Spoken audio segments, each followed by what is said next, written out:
Welcome to the dark side of BEASTwriter. I am your host, Ryan Sakamoto, and today we're going to be breaking down news that was reported just shortly after talking to Coach Graham, talking to Coach Lombardi in regards to the waiving.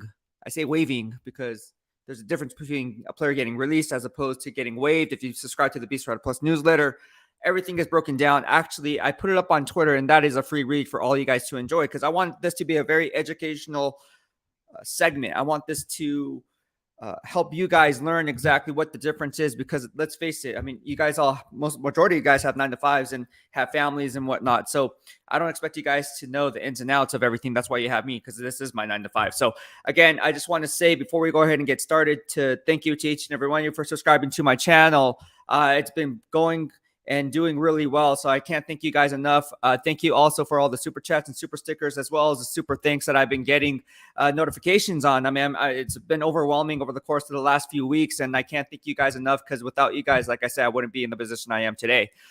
So thank you so much for doing that.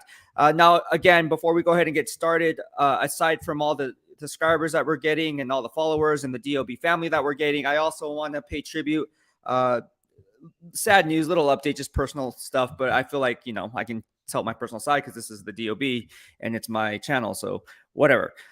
So yeah, so just long story short, I started the DOB not too long ago, about 2-3 years ago was the BWF. Now we converted to DOB, and I started doing this podcast, and it just so happened my good friend passed away last year.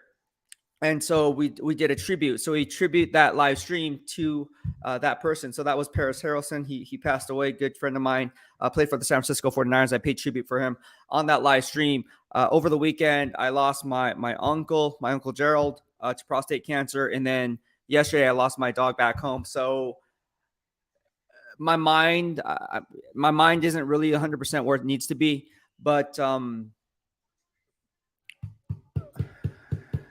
I want to pay tribute to the people who had an impact on my life. So all I have to say about that is this is how I've been doing it. And yeah, everyone has an impact in my life, for good or for worse, but obviously this is for the better. So bear with me. I'm still trying to gather my thoughts, still trying to get, see, I'm mumbling right now, still trying to get back in the swing of things. So bear with me, Raider Nation. I really appreciate it. But no, I mean, we all lose people, whether dogs or pets or cats or, you know, whatever the case may be. And so there's a human element there. And so that's why I think it's important for me to come out and talk about this, because some people don't talk about it. Like people, like I have some friends who are like, oh, I'm macho, like I'm not going to talk about that, or I'm not going to open up. And then they just take it on other people. And it's like, man, like maybe you should just talk about it. And so here for me to just like go on this live stream and talk about it, it really helps me. And I was talking to my girlfriend about it just the other day, that, you know, like, it's good because I need an outlet, and I feel like the silver and black and covering the silver and black kind of takes my mind away from that, and it just kind of brings it back into perspective on what life really truly is. You know, it's not about making a certain prediction or anything. It's like, what's your legacy? And again, that's why I started Bay Area Rooted and everything in between. So yeah, bear with me for this live stream. And again, thank you so much everyone for supporting me. Nothing but good vibes only, but yeah, enough of that.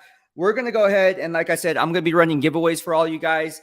Everyone has been showing nothing but love. And so like, as you see, I've been kind of cleaning up my backdrop here. I have a Raider Nation flag. I have this given to me by the Raiders themselves during the Patriots joint practice weekend with the Patriots in the preseason game. And then I have this stuff that I got in Summerlin, the Raider image store in Summerlin. So all in all, I mean, it's pretty swagged out stuff. Obviously, this jacket here I didn't get from Summerlin. That's mine when I was 4 years old. I was a Raider fan, believe it or not. And so it's all the Super Bowl patches. And once upon a time, yeah, I grew up as a Raider fan. And for Halloween, I had the eye black on and everything. But anyways, we're going to be running a giveaway, and this is what we're giving away. So you see, if I have one, it's good quality stuff. So this is a Raider Nation flag. It's not cheap. It's really good quality. It's actually NFL license, got it from the Raider image store, and I'll be running these giveaways for you guys that subscribe to the YouTube channel here in the dark side of BEASTwriter. So that's what we're about. We're about the good vibes only. So go ahead and hit the subscribe button, smash that like button.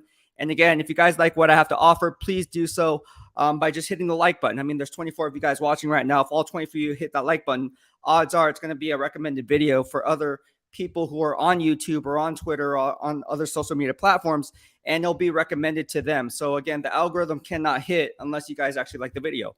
And don't like the video if you don't like it. Like if you don't like this live stream, like just thumbs it down. Like I don't care. But either way, it's going to get good engagement or bad engagement. It's still engagement at the end of the day. So if you do like the video, which I hope you do, if you do like this live stream, which I hope you do, please go ahead and hit the like button. It just does me a solid. I keep saying ONT6 Soldier. ONT6 Soldier. Thank you so much for the super chat and super sticker, man. I appreciate it. He says, rest in peace to your loved ones. Just know that they're in a better place, looking down on you and protecting you and gotten you in your path through life. That is very true. And thank you so much, man. It means a lot. And yeah, like today to be honest with you, I woke up kind of didn't get much sleep the last couple days. And so I was like, you know what, I gotta get back in the office. And so it's one of the, like I said, it's one of those things where like life hits you. Like I'm not the only one that this happens to. I mean, it happens to everyone. It's called life. How you deal with it is one thing, right? Like you everything's put in perspective. And so that's why I think it's important for me to come out and talk about it, because we all go through the same thing, right? Like we all go through the celebrities, athletes, what are the football players, whatever the case may be, right? We all have some human element to it because it's life. And so like we all lose somebody that we truly love at one point or another. And so how do you deal with that, right? Do you hold it in? I mean, some people have different ways of dealing with it, grieving.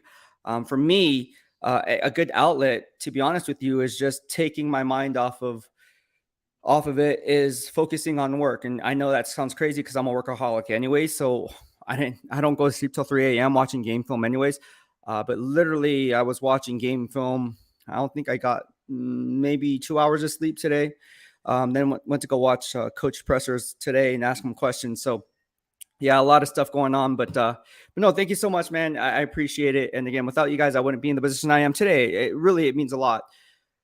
Look, I could be on this live stream right now. I'll be talking about nothing. Like I could be talking about nothing and I'll be talking to myself, but I'm not. So again, the Raider Nation, RNR for life, RN for life, RN for life is legit. Yeah, I mean, the Raider Nation's been, all I got to say, you guys are good vibes, man. Coming from the San Francisco 49ers is not easy. It never was an easy transition, but that's why I called it the DOB, Dark Side of BEASTwriter. So thank you so much. I appreciate it. My man, What's Up G says your dogs were the cutest. Yeah, my man, What's Up G. And it's funny because I met What's Up G from YouTube, believe it or not. I literally met What's Up G from YouTube, and he's been over my house a few times. Oh, no, one time. Why I say a few times? He only been at my house one time, but we became really good friends. And so now he's a moderator for the YouTube channel. But yeah, he's seen my dogs before. He was over at the house. Yogi is the one that passed away, just so you know. So it was, yeah, he was a good dog. He was a rescue dog. Long story short, dogs have chips on them. Some dogs have chips on them. And this Yogi was actually from Britain. Like he was not even from the United States. Like he was found in Hollister as a rescue dog. And then he's like, hey, he must have a chip on him. It's a good dog. And it was from Britain. This is like, 10 years ago, 10, 12 years ago. And so no one claimed him. We tried to like put it in the papers and everything. No one claimed him. So he ended up coming home with us and had a good life, but unexpectedly passed away yesterday morning. And so, yeah, it's really tough. It's really, really tough. But yeah, I think dogs are, well, how do I say it? I'm a huge dog lover. Anyone who knows me, I've been around dogs my whole life. I like cats too. I just like pets. I don't like if I don't know how to explain it. It's just one of those things where my mind's kind of just like off the grid right now. Raider, sorry for your loss last, bro. We are here for you. Thank you so much, man. I appreciate it, Raider. Appreciate it very, very much. Kevin Dorado says, good stuff, Beast. My condolences for you and loved ones. Thank you so much, man. I appreciate it. And like I said, man, it's all about good vibes only here in the Dark Side of BEASTwriter. I think there's too much emphasis in the hate and the trolls that are coming into all these other social media platforms. And one thing that I want to foster is those good vibes, because you can all have a certain respect for one another without going off the grid and like going ape crap over somebody, right? Like, oh my gosh, you're horrible. Like you're a Chiefs fan or you're a Niner, blah, blah. It's like, dude, like there is enough of that going around. Let's just have an educational discussion about it. and then we can go from there. But no, thank you so much. All right, so we're going to go ahead and get into this love stream. Thank you so much, Dennis. He says, how you doing? I'm doing good, man. Thank you so much for your comments. Thank you so much for the super thanks. I got that notification, and thank you. I pinned the comment to make sure that you knew that I got your super thanks comment. So thank you so much for that donation. I appreciate it. Jesse Cardenas says, Raiders all day, baby. Yeah, I like Raiders all day. I love the Raider Nation. I love the fans. I like the players. They're very professional. I like, obviously, the execs there with GM Dave Ziegler, scouting department, all the way through from the top down. Everyone, all horses involved. They're it's good vibes, man. I don't know how else to say it. It's good vibes. Now, they could be winning, but it's good vibes. But yeah, there's Jesse Cardenas says, salute, fam. Thank you so much. Yeah, Lefarious Monster says, good vibes. Thank you so much for Pipili Biden. Says, do you still think first of all, thank you for the super chat. Appreciate it. He says, do you think this is one of the best coaching squads you've covered? Thanks, Beast. Condolences about your little buddy. Yes. The answer is yes. I'm not one of those guys that I like to call a triple F. All right. A flip flopper fake. All right. That's what a triple F is in my little lingo that I have in the DOB. The other one is Fuga, F up the gray area, which I talked about earlier today with the other beat writers and my grading system and how I run my grades. But when we talk about a triple F, it's someone that tweets something out or says something in real time and then says, oh, I never said that, post in hindsight. Like, why would you do that? Like, if you're going to call out a player, like saying, like, for instance, like, I'm not afraid. The Beast Receipts check out. I said Damon Arnett was a horrible pick. I said Cleve Farrell was a horrible pick. I said Johnathan Abram was a good pick, but I didn't think he was going to be like something special. I did like Josh Jacobs, so everything checks out. I said Alex Leatherwood was a reach at 17. So all these things check out. So I'm not afraid to call myself out. It just doesn't happen very often because typically, or 9 times out of 10, I'm joking, not 9, 7 times out of 10, I'm right. So I'm not afraid to admit when I'm wrong. But I don't like it when people say things like, "Oh, Alex Leatherwood's great." And I'm a Roll Tide Roll fan. If you don't know this by now, I'm not gonna go out here and say like he's the best thing since sliced bread, and all of a sudden like, "Oh yeah, like he sucks." And, like, nah, man, you said he was gonna be a All-Pro left tackle. What are you talking about? I see it all the time. I have coworkers in the past who said these things, and they keep doing it today, or current, future, present. I mean, it happens. Everybody on my timeline comes through. I see it. I'm like, yo, like, you're going to lose credibility, bro. Someone's going to call you out on your ish, bruh. So might as well just get it over with. I'm just saying. And I like calling myself out. Look, no one is God. I don't care if I get it wrong. So what? Okay, so you're not perfect. Cool story, bro. But no, thank you so much. But going back to your question, and thank you so much for the super chat. Yes, I do believe Coach McDaniels is on the right track. I do believe he's a top 5 coach in the NFL. Look, coaches coach and players play. All right, when I run the grade, do you know how many missed tackles there were last game? And that's not on the coaching staff. Coaches cannot make the tackles. Coaches coach and players play. The coaches can put you in the best position to make plays, but it's up to the players to go ahead and make those plays. Like, let's not get it twisted. Like, you can't do double duty here. All right. This is not like a game where you're Bill Russell and you're coaching the team while also being on the floor. I mean, this ain't the 1960s, 1970s. Get out of here with that. All right. This is NFL football 2022. All right. You can't expect Coach McDaniels to catch and throw to himself. You can't expect Coach McDaniels to dial up plays and then on the same play, draw a flea flicker and then pass it to himself backwards and then throwing forward. Like, it's just, it sounds crazy, but it's dumb. Like, dumb is a strong word, but it is stupid. All right. It is dumb. It's dumb to think that you're going to put all this blame on a coach when he's not the one that's missing fundamentals mistakes. Like, throughout training camp. All right. Throughout training camp, what do you guys see in my videos here on YouTube? What do you guys see in my videos here on Twitter?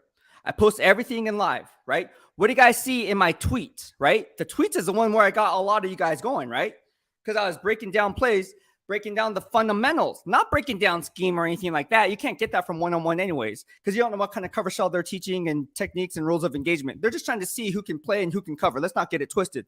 So if you're lined up down in the trenches, offensive line versus defensive line going heads up, and you're trying to bull rush this guy 10 yards back or 5 yards back, I'm exaggerating a little bit, but you get what I'm point. And you can't anchor Well, then that's on you, bro. Like, you can't anchor. So, like, how is that the coach's fault?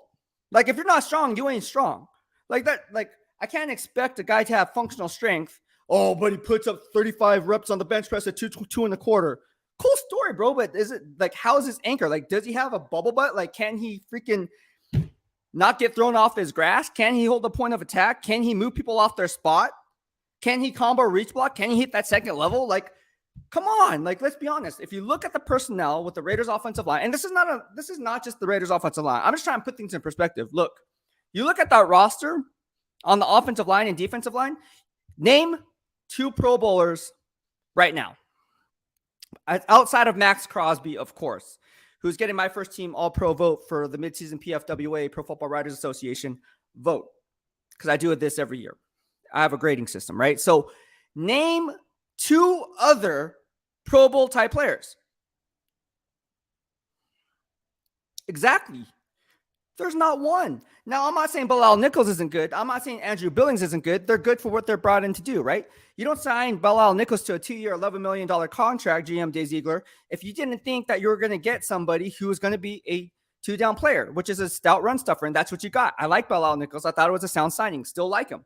Bilal Nichols is good. Graded out as a 10 in my grading system last game, because you don't get a grade for a pass rush if you're not in pass rush situations. But with that being said, that's not to say that they don't need a 3-technique defensive tackle who can push from the interior, because they're going to be facing one this weekend, DeForest Buckner, who's graded out as 7.3 in my grading system, which is ranked number 1.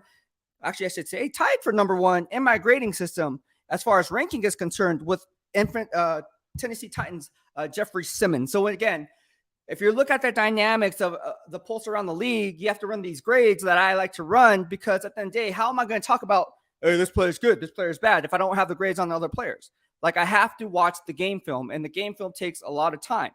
I'm not a Kyler Murray watching 4 hours of game film and be done with it. I laugh. I still think it's hilarious.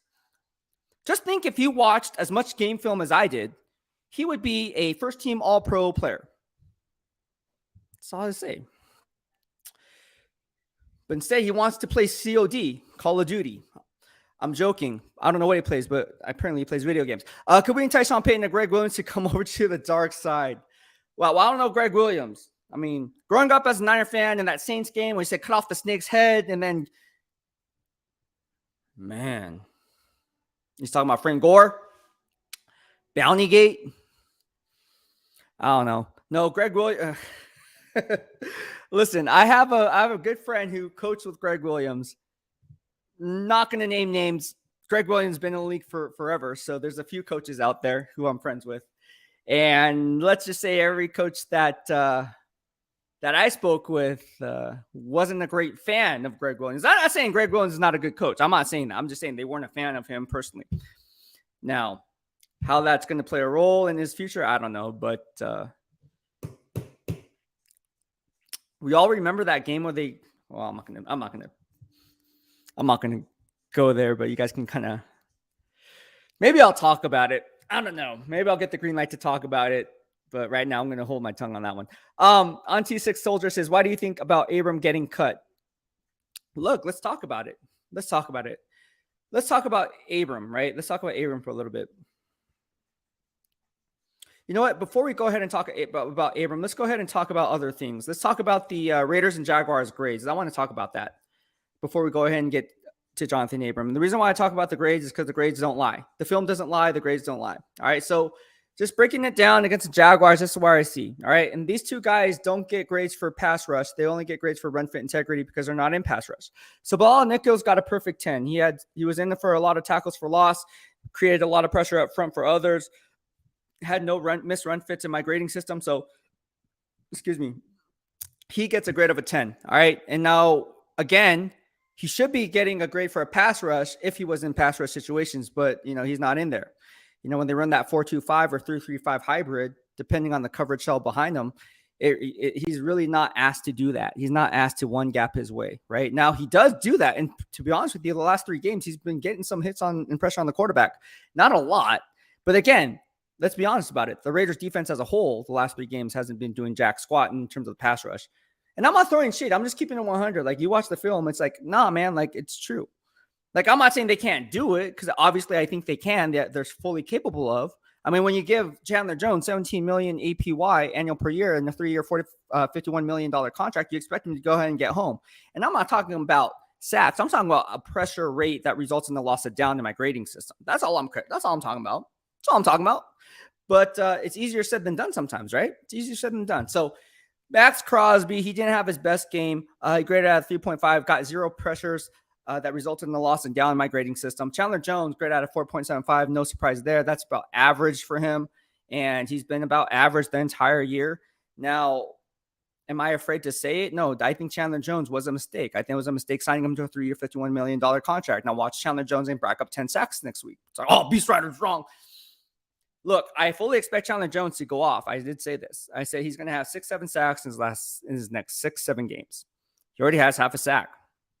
So I do think Chandler Jones can create pressure up front. However, I don't think he's worthy of 3-year, $51 million contract. Now, prove me wrong, Chandler Jones. I hope I'm wrong. I like you as a person. He's a good guy, good locker room guy. Hope he gets it done. But unfortunately, it hasn't been the case. So I have to decipher between the two with my analysis. And like I said, no one's perfect. Like, when I run these live streams, I ain't perfect. Like, I get stuff wrong too. So everyone has a bad day. Like, I have a bad day. Jones has a bad day.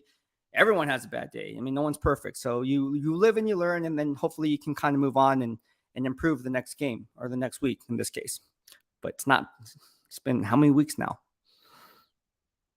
And you can't say that the pressure rate is solely because teams are focusing on Chandler Jones. Because if you look around the league, again, as I run grades, let's be honest about it. Chandler Jones is singled up more times than not.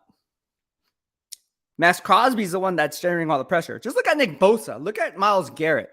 All right. I mean, if you want to compare apples to apples, I guess you can compare apples to apples. Not really, but I guess you could say Myles Garrett and Jadeveon Clowney if you want to run that 4-3 base, right? Okay, if you want to run a 4-3 base, let's run a 4-3 base. Okay, then you have Chandler Jones and Max Crosby. Who's the one garnering all the pressure? Myles Garrett. Who's the one garnering all the pressure? Max Crosby. Who's the one that's always being the focal point of opposing team's offense? Sliding protection his way. Max Crosby. I'm just saying. I am just saying. You don't draft a guy, or you don't trade for a guy, or you don't sign a guy to be a one-trick pony as a 2-down run stuffer. You want him to rush the passer and impact the game in the pass rush department. Because I don't care what anyone says. You don't pay a guy $17 million APY to be a 2-down run stuffer. Like Eric Armstead for the San Francisco 49ers. Same mistake there, right? They signed him to, what was it, a 5-year, $85 million contract? And how's he doing? And people, oh, you're an Eric Armstead hit. No, I'm just keeping 100. The beast receipt checks out. Here we are. I'm not saying he's a bad player. Look, in 2019, he had a hell of a season. He should have been in the Pro Bowl if he played in the AFC. But he didn't. But here we are today. Fast forward to 2022. I'm just keeping it 100. Now, like I said, I think Eric Armstead can be a good player. I think Chandler Jones could be a good player. But ultimately, it doesn't matter what I think about these players. They have to get it done on the field. Production has to match up with that contract. The valuation versus evaluation that we always talk about in the DOB has to align. Otherwise, if it doesn't, you're going to have to look at that snap sheet at the end of the year and be like, okay, let's cut the fat where we can cut the fat. I'm just keeping it 100, right? So you look at guys like Blake Martinez, who played extremely well in my grading system, graded out of 8.8, all right, out of a 10. That's at an all-pro level. Now, do I think Blake Martinez is an all-pro? Absolutely not. But he played at an all-pro level in the Jaguars game, all right? Double down on that with Denzel Perryman, played hurt. All right, if you watch the game, he played hurt. After every tackle in that second half, he was kind of wincing. All right, I wouldn't be surprised if he showed up on the injury report tomorrow, all right, for tomorrow's practice as limited or something, because he was hurt. He looked hurt. Nothing official. This is just speculation, but I'm just saying he looked hurt. Not hurt enough that it won't be active, but he looked hurt, that he might be limited tomorrow. I don't know. We'll see. We're going to find out. But Divine Diablo, we know, is out. Got hurt, injured on the second play of the drive, and he's out. That's what inserted Blake Martinez in there. And we saw some Luke Masterson in there too. And we're going to talk about Luke Masterson, number 59 a little bit. All right. So there's a lot of note taking that I did in this ballgame. All right. Rock Ya-Sin played extremely well. 9 out of 10. Holla at your boy. Amik Robertson, not getting the PT, but he's still playing well for the 4th straight game. 8 out of 10. Then you look at Anthony Averett, right? He graded out of 8, right? he is coming into midseason form. You know, he was coming back from that injury, so you have to give him time to get acclimated. Talk to him in the locker room, and we're seeing his progress. 8 out of 10. Trayvon Merrick, I don't know what's going on with you, man.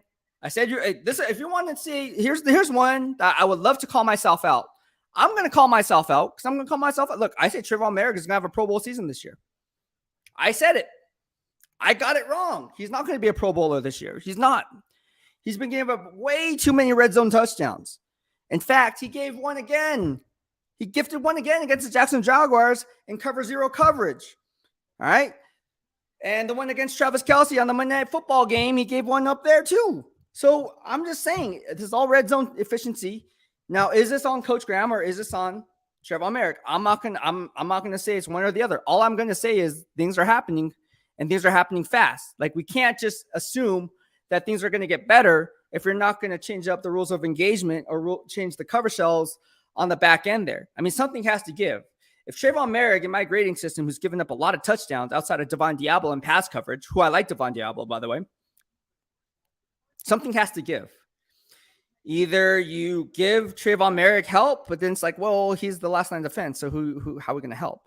Maybe give him some inside release coverage or outside release coverage, depending on how you're playing your pre-snap split. Maybe you chip a guy at the line of scrimmage to kind of give him some help and some pause time between that wide receiver coming off his stem. I don't know. I don't know what that answer is. That I'm lucky I don't get paid millions of dollars to make that call, because otherwise I'd be in the league and as a coach, and I'm not. So Coach Graham is. So hopefully Coach Graham can figure it out. But I just don't see not what the problem is, but how you would fix that problem, because it's a big problem. And now they don't have Johnathan Abram, who they just waived, right? They just waived Johnathan Abram. They said, see ya, wouldn't want to be ya. Right? So now he enters the waiver wire protocol, which means now a team can put a claim on that player, but it's based on the priority, right? It's based on priority, based on draft position. And draft position based on 2022 NFL draft position. But again, if you put a claim on a player, you kind of go back to the bottom of the waiver wire, and then it has a revolving blah, blah, blah, blah, blah, right? So it's not like a snake draft and fantasy. It's not like that. It's a rotating type of priority list. But what are we going to do? What are we going to do? It's going to be one of those things where I don't know what they're going to do. I'm just glad I'm not making those decisions. Duron Harmon's playing extremely well in my grading system. And I said it, and I tweeted this out on Twitter, and people are like, oh, well, whatever. Like, Duron Harmon, not very good. He missed too many times. It's like, dude, what game are you watching? He graded a 9 out of 10 for me in my Jacksonville Jaguars grade, and he grades, despite being a small sample size to pull from, he's been making the biggest plays this year. I mean, he leads the team in interceptions. Go look it up. But just don't be a box score reader. Grade every single snap. He's sound in coverage. He did have a missed tackle against the Jaguars. Okay, I'm not going to sit here and be like, oh, he played a perfect game. He didn't. But at the end of the day, Duron Harmon is their best shot. In fact, I think Duron Harmon is better than Johnathan Abram. And I spoke with some players throughout the work week, training camp leading into the season and on into the season, that some believe that Duron Harmon should have been starting anyways over Johnathan Abram. And let's be honest about it, Duron Harmon didn't get a real good small sample, good size sample size to pull from until when? That Tennessee Titans game? So I like Duron Harmon. Yes, he's been inserted there in that nickel defense. I get it. But I mean, as a starter in that base defense, that's what I'm talking about, that base defense. And so when you talk about base, I think Duron Harmon is a leader. Coach Graham talked about it. He talked about Duron Harmon in the past when I asked Coach Graham, right? You can go back and check the YouTube live streams on that. And I talked to Duron Harmon too, right? The guy gets it. He's a great leader. I hope he's with the team long-term, because he's well-respected inside that locker room, number one, not by the players, but by the coaching staff. And so I think that holds a lot of weight, especially when you're transitioning into a new cultural identity, a new scheme, and trying to pick up tendencies, rules of engagement, techniques, fundamentals, pre to post snap, pattern matching down film, how to watch film. Come on, let's not get it. Let's talk football. What to look for, tendencies, signals. Some teams do this. What does that mean? Some teams go like this. What does that mean? I mean, I watched a lot of game film this week, and I see I'm not going to name the teams, but I'm just saying you can pick up on tells. What's this mean? What's this mean? This, What does that mean? I watch a lot of film. I'm telling you right now. And Duron Harmon watches a lot of film. That's why he makes up a lot of ground and knowing his pre-snap splits and knowing where the ball is going before it arrives. That's what made Troy Polamalu so great. That's what made Ed Reed so great. It's, look, you have the talent on the field to get it done on the back end. But at the end of the day, if you can have the mental game from the shoulders up, you're going to be that much better. Because now it's not a game of guesswork based on down and distance and personnel and how they run motion. All right? I know what's going to happen before it happens. Oh, man, you really made a play on the ball. No crap. You know why? Because you watch hours and hours of film study. He actually looked at his iPad and said, hey, or the tablet, Microsoft tablet, hey, I know what they're doing here. It's like studying for an exam. It's like the muscle memory kicks in if you see the same play and same tendencies happen over and over again based on down and distance. And now there's this bigger size to sample from because at the end of the day, you're entering week 10. It's not week 2, week 3, week 4. So every defensive coordinator has their tendencies. And people will be like, oh, well, that's not true because they mix it up week to week. Nah, man. Like, that's just all bluff and fluff. If you're good at what you do, you're going to be continuing to do that. All right? You're not going to try to do a lot of window dressing, kind of like, oh, let's make it so confusing to where we don't know what we're doing, because then you're going to be confusing your own players. And then it's like, well, what's the point? Look, Vic Fangio did a very good job. You knew what kind of defense Vic Fangio was going to run, and he still couldn't stop it. Why? Because what they did really well at doing, they did it at the highest level, and that was better than the opposing offense. So you can kind of match the intensity level, but then again, they're not reading and reacting. They're just reacting. It's second nature, and that's when that coaching kicks in. Because if you have the ability to put the players in the best position to make plays without having them to think, because now it's just the muscle memories taking over, oh my goodness. They are flying to the football, and then the announcer's going to be like, oh, man, he's a sideline-to-sideline presence. Look at that. It's like, no, man, he's flowing to the ball because he's not reading and reacting anymore. He's just reacting because he knows where the play is going before the ball is snapped. I wish more broadcasters out there would be like, oh, well, he did a lot of studying on that film because obviously the ball was supposed to be driven this way, and he knew where the play was going before it was going. That's why he kind of pre-snap motion the other direction on the weak side of formation. I'm just saying, man, it's crazy. This is crazy. I think it's really crazy how some people don't pick that up. It's like, oh, man, he's a really good player. It's like, yeah, he's a good player, but why? What makes Roquan Smith such a good player? And let's be honest about this. There's a lot of linebackers. Let's just talk about linebacker for a second. All right, we talk about Blake Martinez, talk about Divine Diallo. When you look about the landscape of the NFL, the best linebackers do what? They can be a 3-down player. Now we can talk about the skill sets. Oh, he's good at playing the curl hook, the curl flat. He knows how to take on running backs in open space, doesn't have a lot of missed tackles. He's very fundamentally sound at the point of attack, can take on offensive tackles on the second level, stack and shed, ID the ball carrier, yada. I heard it all. Cool story. What I want to know is, can you watch film? Do you get it from the shoulders up? Do you get the mental aspect of the game as you do physical? Because if you just get the physical aspect of the game, you're not going to be good mentally as opposed to someone else who does both. All right? Gosh, I love football. Let's talk football. The Raider Room says, Salute Beast, what's going on with TMZ? Well, I don't know what's going on with TMZ. Some people told me something's going on with TMZ, like the Raiders are going to come out with the players, say something. I don't know. I don't know what's going on with TMZ, but I would like to know. I would like to know what's going on with TMZ Sports, but yeah, I have no idea. If you guys can tell me what's going on with TMZ Sports, I would like to know so that I can talk about it on this live stream and tell you if it's true or not. No, I'm joking. Like I would know it's true, or would I? But thank you so much, Raider Room. I see you on Instagram, and you've been nothing but help sharing all my stuff, all my reels. And again, if you're watching this, there's 47 of you guys watching this right now 48 now. Hit the like button. That would do me a solid and will be a recommended video for other Raider Nation like yourselves. Also, in the YouTube channel, if you're watching on YouTube or if not watching on YouTube, get yourself a YouTube channel and go ahead and subscribe to my YouTube channel or YouTube subscription. It's free. all you have to do is subscribe to the channel. Get an account, subscribe for free, get YouTube TV. YouTube TV is legit. I have YouTube TV, watching it right now as I'm doing this. YouTube TV is beating cable. I don't know. It's legit. It's the best thing best investment that my friend told me about. YouTube TV. He said, you should get YouTube TV. Don't go through Comcast. Get YouTube TV. I was like, okay, YouTube TV. And I love it. I swear by it. YouTube TV is the best. I love YouTube TV. But no, do yourself a solid. Open up a Gmail account or whatever. Subscribe to my YouTube channel. You'll be entered for fun weekly giveaways like this Raider Nation flag. I am giving this rally towel away for all of you guys to enjoy. And it's good quality stuff, as you can see. Like, it's not flimsy. It's very thick. And it's all for you guys here in the DOB. So you guys won't be entered unless you subscribe to my YouTube channel or on Twitter and follow me there. So again, follow me on those social media platforms that I'm on.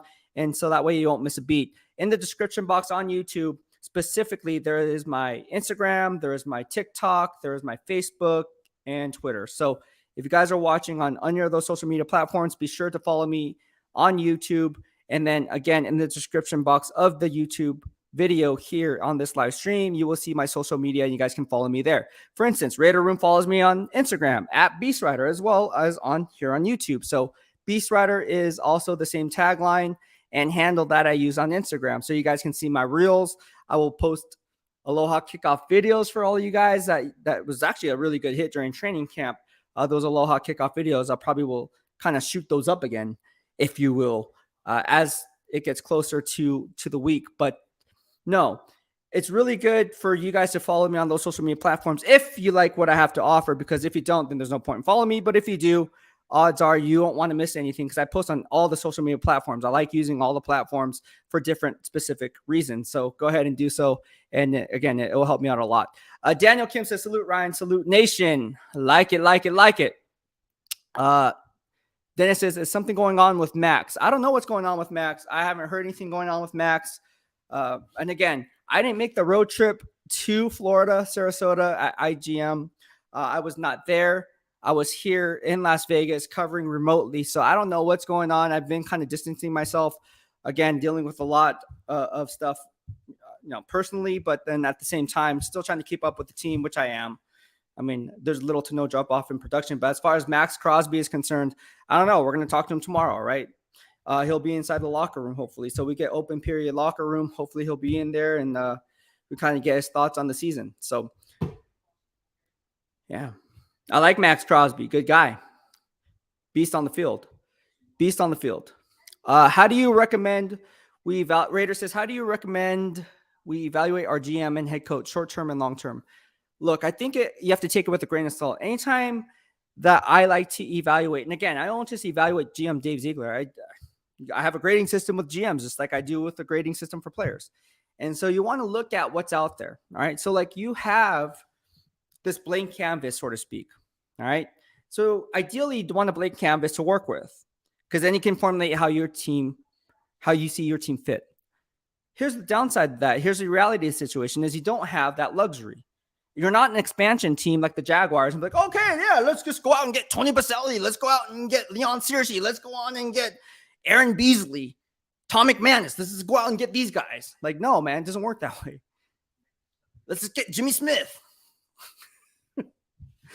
Let's get Mark Brunell. Let's get Fred Taylor. Like, no, man, it doesn't work that way. Anytime. I'm laughing because I don't know why I brought up the Jacksonville Jaguars. Maybe because that's who they just played. But Tom Coughlin. You guys remember these guys? Kevin Hardy. We're going back now. Oh, my gosh. Who remember those players? Carnell Lake. I don't know how I'm remembering all these players. I think it's because I played Madden too much. Or NFL 2K. I don't know. One of the two. I think it was Madden back then. I don't think NFL 2K existed back in the early 90s. But, or late 90s. Went the expansion team in 1995, right? With the Carolina Panthers. Muhammad, what is his name? Musa Muhammad. Tim Biaka Batuka. Oh my gosh. George Seifert. Anyways, Got Dan Morgan. Dang, there's so many players. Sam Mills. Eric Davis. All right. Enough player dropping on on players from the early 90s on expansion teams. No, but to your question, isn't it true that here, look, let me just take down this banner so we don't get mixed up here. All right. So there's a question here, right? How do you recommend we evaluate our GM and head coach short-term and long-term? That's a great question. And this is what I've been saying, right? This is what I've been saying on that. Again, you have a blank canvas to work with, but ultimately that blank canvas is not a blank canvas because it's almost like a game of Texas Hold'em. You're only as good as the cards you're dealt, right? From there, you can have pocket deuces, right? Which is 2 2s, right? A pair of 2s in the hole, meaning that's my whole cards. You don't know what I have. I'm playing against other players, okay? Then the flop comes out, and you're like, damn, my hand just got a lot worse. Like a king came out, an ace came out, and a rag came out. A rag is like a dirty card, like a 7 or something like that. All right, cool. Then the turn card comes out, and you're like, oh, that sucks, because now it's a 6. Now I have I'm done. People are raising, re-raising, and then the flop, and then the river comes out, and you're like, oh, there's a 2. Now I have trips, formation. Now I can move all in. Look, it doesn't always work that way. You're only as good as the hand you're dealt. So unfortunately, GM Dave Ziegler came into the situation. Thanks, Mike Mayock and John Gruden, because you screwed up all those early draft picks. Let's be honest about it. All right, let's be honest about this one way or another. Let's start with that. All right, let's look at the Khalil Mack and Amari Cooper return on your investment. All right, again, if we're going to talk about the future or criticize a current person in a position or praise a player or current or executive in the current position, do the dynamics, like run the numbers, run exactly what was out there at the time of these transactions happening. What is the logic behind making these transactions? We talked about GM Dave Ziegler winning the 2023 NFL draft and we're not even done with the 2022 season. Look, he has 8 draft picks, right?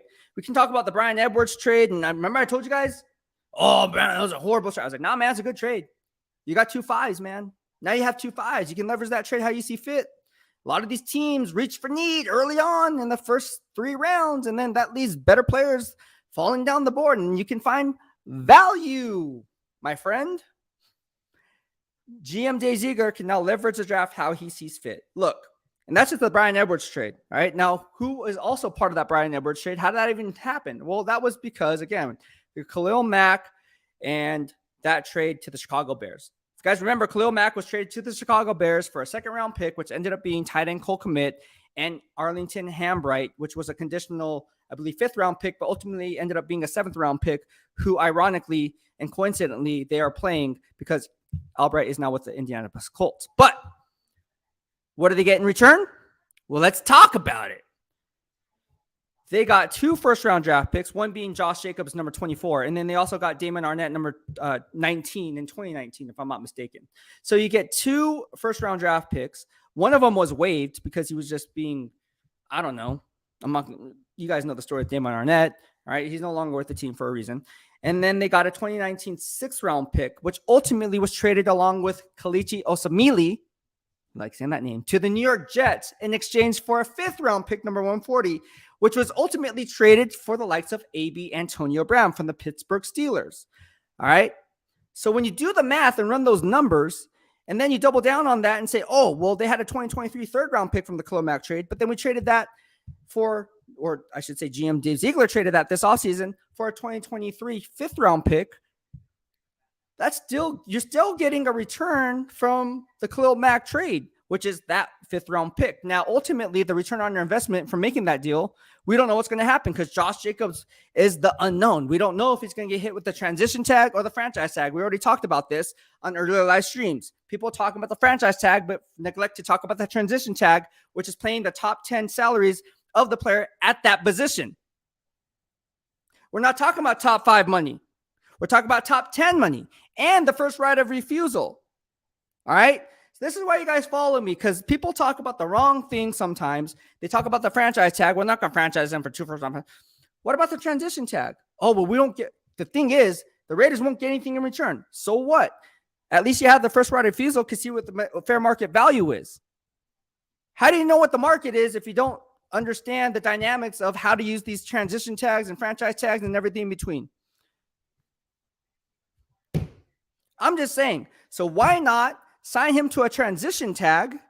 Let him go out and get an offer from someone else. Like, who needs a running back? Name a team that needs a running back. There's a few of them.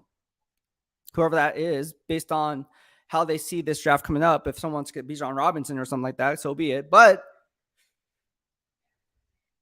let that team make an offer, and then the Raiders, GM Dave Ziegler, can look at him and be like, yeah, you know what? Josh Jacobs, that's too rich for our blood. Thank you very much for your service. Adios. Or you can be like, you know what? We'll match that.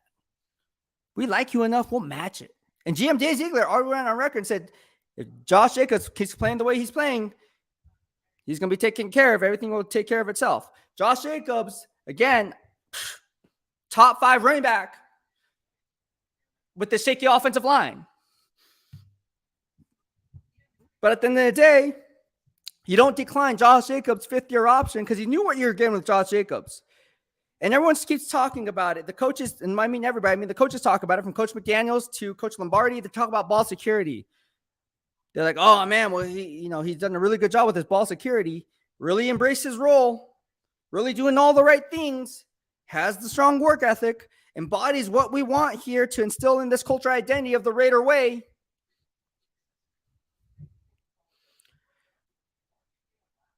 I just think they need to go ahead and make that move. Because again, when you look at the evaluation versus evaluation of keeping Josh Jacobs as opposed to letting him walk, despite drafting Zeus White, dominant Zeus White, who described his game in one word as dominant when I talked to him to describe his game in one word, from Georgia, Bulldogs, go Dogs, as he would say. Are you confident that Zeus White can pick up 70% of that production that Josh Jacobs was replicating in the first 6 to 7 games?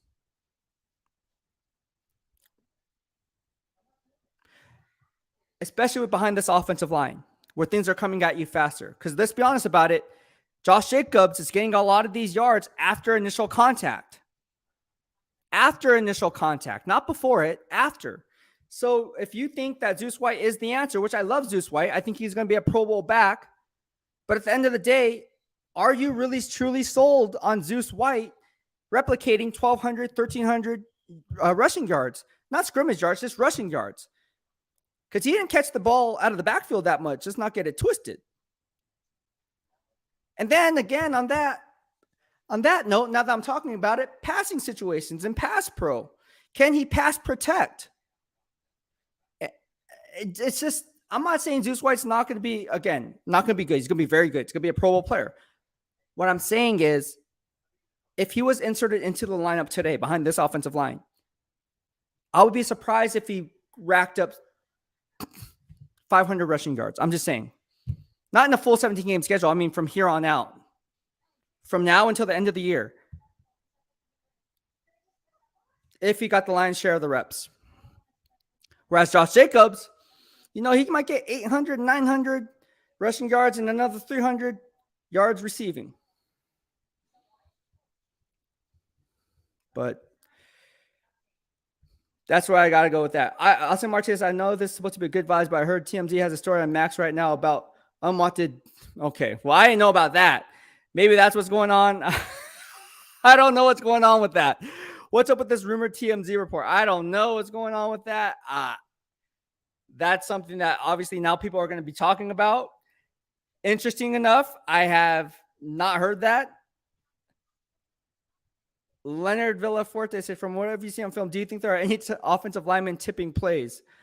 Yes. All right. And again, I have friends who have played at the offensive line position, who also played on the defensive line position. There's certain tells that you can pick up. Let me get my H2O. Waterboy, love that Adam Sandler reference. But yes, okay, here's one tell. All right, here's one tell. If you're a knee bender or a waist bender, if you're lunging forward, here's another one. If your hands in the dirt in a three-point stance, which offensive linemen often are, unless you're an offensive tackle and pass pro, that's a tell. If your knuckles turn red or versus white, that's a tell. All right. I'm not going to go into other tells. I'm just saying so you guys can kind of see where I'm going with this. Yeah, you can pick up on tendencies. It's not that hard. It's not that hard. The way they lean forward, their forward lean, the way they get in their stance, that can be a tell. They might do something fishy before they go ahead and do these things. So again, a lot of tells along the offensive line, defensive line, a lot of stuff that you can kind of pick up. But no, there's a lot of offensive linemen that do that. But then they also can do reverse psychology. They can say, hey, look, I'm a smart veteran, so I'm going to show you one thing on 1 week, and then I'm going to show you the opposite the next week. So you think it's a run play, but it's going to be a pass play. So again, the reverse psychology comes into play, just like the game of poker. If you're playing checkers, not chess, you're going to be losing that battle. It's going to be checkmate, game over. See ya, son. So you better bring your A game, and you better get it from the shoulders up, because the game is just as about mental as it is physical. Rich Donis 89 says, you have a logical mind to what's going on with the Raiders, and it's making sense to what you have been saying. I'm subscribed to your channel. Let's effing go. Yeah, I like it. Thank you so much, man. And again, you are entered in the Dark Side of BEASTwriter family, home of the good vibes only here in the DOB. Thank you so much.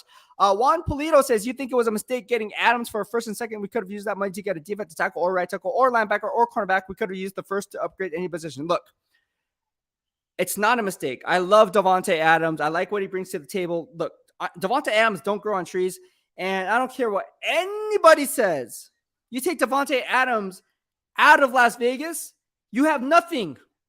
Because Josh Jacobs is going to be bottled up, because now they're going to dare you to throw the football because Darren Waller's been hurt. Hunter Renfro's been hurt. So now you're stacking the box with not 9 men, but 12 men. I'm joking because you can't have 12 men on the field, but ideally that's what you're going up against, Josh Jacobs. So no, I think Davante Adams definitely is a threat between the 20s, and he can definitely turn the tides based on the scheme that's being called upon.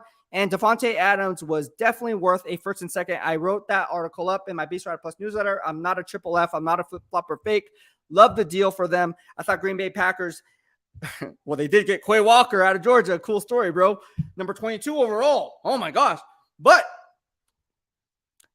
by the way, shout out to Rashawn Gary. Hopefully he rests up, man. Yeah, he was having a hell of a year before his season-ending injury. But talk about the Go Packers and Jair Alexander and Darnell Savage and Adrian Amos and all these other guys later. But Kenny Clark, UCLA. Gosh, I run so many grades. I can just name people. But getting back to Davante Adams, no, it was a good move. Look, in my grading system, J.C. Jackson lost a step. He looks low. He was beat in coverage, beat for touchdowns left and right. And last year, my grading system, he was graded number one. Number one in my grading system with the New England Patriots. Bill Belichick said, you know what? I'm not going to pay you 5 years. What was it? $82 million contract? No, you can go to the LA Chargers, and I'll let Tom Telesco take on that contract. And then you can have the best of luck in the AFC West. Well, what happens? J.C. Jackson's been hurt. He's not playing well. Tried to work on that ankle. Was no go. Then he was activated week 2, but then he hurt it again. So then he was, then what happened? Then all these other injuries started to pop up. Look, J.C. Jackson lost a step this year. I'm not saying he's not going to come back next year. I'm just saying he lost a step. And if you're a GM and you were thinking about signing J.C. Jackson to a big money contract, you're probably saying to yourself, whew, we dodged a bullet, son. We dodged a bullet. In my grading system, J.C. Jackson graded a 0 out of a 10. 0 out of a 10. I'm not saying that he wasn't doing things good or doing things bad. He just graded a 0 out of 10. He was bad. Because he was bad. But no, getting back to your question, Juan Polito, on should they have upgraded at right tackle or left? No, they should have not. Because if you look at what was out there at the time of that trade was made, you cannot tell me that Davante Adams was not the bulletproof move to make for GM Dave Ziegler. Teaming him up with Derek Carr would hopefully, one would think would revive the career of Derek Carr, in that he can get his college teammate back, get one of his best friends back in the mix, and then now there'll be no drop off in quarterback to wide receiver timing, because the two work together over at Fresno State and set records. Unfortunately, that has not panned out. But Davante Adams and Derek Carr connection has been working this year. If there's one positive, it's been working. All right. So to say that Devontae Adams, or you're not saying it, but if you were asking me, was it a mistake? No. The biggest mistake was signing Chandler Jones to a 3-year, $51 million contract with $17 million APY annually. But then again, GM Dave Ziegler is not the only one to make that mistake. Eric Armstead is another one, John Lynch. We can go down the list. There's a lot of interior rushers, edge rushers, 3 techniques, 4 techniques, 5 techniques, whatever the case may be, based on the down distance and scheme, whether how you play them, right? Screaming off the edge, all right, whatever the case may be. Brian Burns, prime example. Brian Burns, Carolina Panthers, and Mike Grady's hell of a pass rusher. Carolina Panthers didn't want to give up 2 first-round picks for him. 2. That's a lot of bread. That's like a franchise tag money. So you're going to give Brian Burns real bread then, because let's be honest about it. If I'm not mistaken, didn't the Niners, once D Ford was given the franchise tag, didn't they give up only a 2nd-round pick for him? Now you double down on those gains, and then you look at what 3-4 years later, Brian Burns is now worth 2 first-round picks, which I understand he's a top 5 edge rusher in terms of his pass rush forte. He has a good toolbox to work with in the pass rush department. Has a nice spin move, has a nice rip, can convert that speed to power, can win. Very good. All right, run fit integrity. It's okay.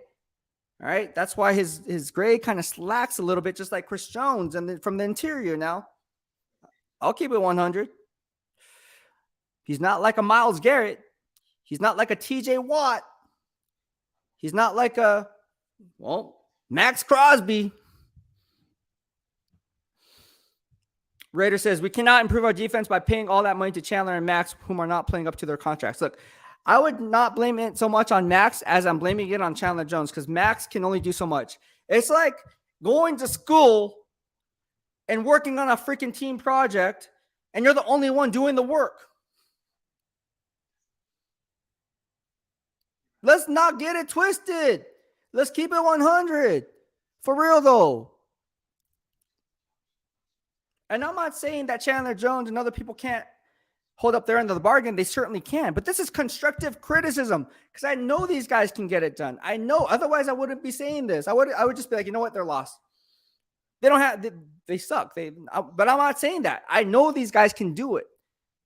It's just constructive criticism. Now we have to see it on the field. Now, can I do it? No, but I don't get paid $17 million APY to do it. Daniel Kim says, there's been an argument, content creators, that the current coaching staff has created a culture that's soft and doesn't have the fight that he did last year. Thought any truth to that? No, I don't believe that whatsoever. And again, I'm in that locker room, and I talked to a lot of players, built a lot of relationships with those players, not just players, coaches, scouting department. Got to know a lot of these guys and internally, and so when you talk about from the top down, you have to be careful about what you hear and what you say, because at the end of the day, again, I love content creators. I'm one of them, right? I'm just like everyone else. And there's great content creators. Look, you don't have to be at Raiders headquarters to know your ish, right? There's a lot of content creators that do a very good job. My guy Sanjit does a very good job holding his own with Las Vegas Chronicle, right here on YouTube and on Twitter. But at the end of the day, there's only a handful of those guys. So what I'm saying is, look, there's some players who just say the right things, but then there's other players, if they know you, they're going to give you something because they know you won't spill the beans. And so that's why, again, you have to be careful what people tell you, or what you're hearing, or what people are saying, because social media is a beast in its own right. Social media is a beast in its own right. And again, if you listen to the wrong people or people who aren't credible, I'm not saying these people who you're mentioning are credible or not credible. I don't know who you're talking about or pertaining to.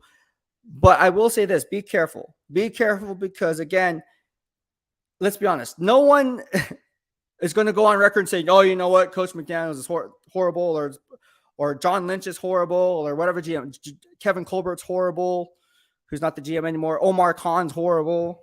Right? They're not going to go on record and say Mike Tomlin's horrible. They're not going to, because these guys aren't. But Frank Reich, all right, he's out. Like, they're not going to say he's horrible. They're like, oh man, Frank Reich's a good coach. Blah, blah, blah. But if you want real substance and information, you're going to have to build that up over time. And that's what I'm saying. It's like what I'm hearing and what I'm seeing, what the players are telling me and what I'm seeing, it aligns. The players are buying into the program. They are. The players are buying into the program. Or the players that I spoke with. Now, I can only talk to the players that I spoke with. I can't speak for the entire team. I can only speak with a handful of players or the number of players that I spoke with on a daily basis. Look, they're buying into the program. And you guys see it on YouTube. I ask the questions. So I'm not making this up. It's all there for you. That's why I put these player coach interviews for you guys so you guys can do your own research. And then maybe you guys can pick and formulate your own analysis, because that's what it's about. It's a very educational channel here in the dark side of BEASTwriter. I hope you guys learn something from it every time we hop on. And that's what this is all about, right? Not who's to say that that one is right and one is wrong. It's all about good vibes only. But yeah, it's just one of those things, man. On to grade for Trayvon Merrick. Yeah, Trayvon's been struggling. Trayvon has been struggling my grading system. In fact, I have grades for him. Well, this grade, I mean, 4 out of 10 for Trayvon Merrick versus Jaguars. That's not even average. And I call him a Pro Bowl player. I still think he has Pro Bowl talent, but he's not living up to the hype.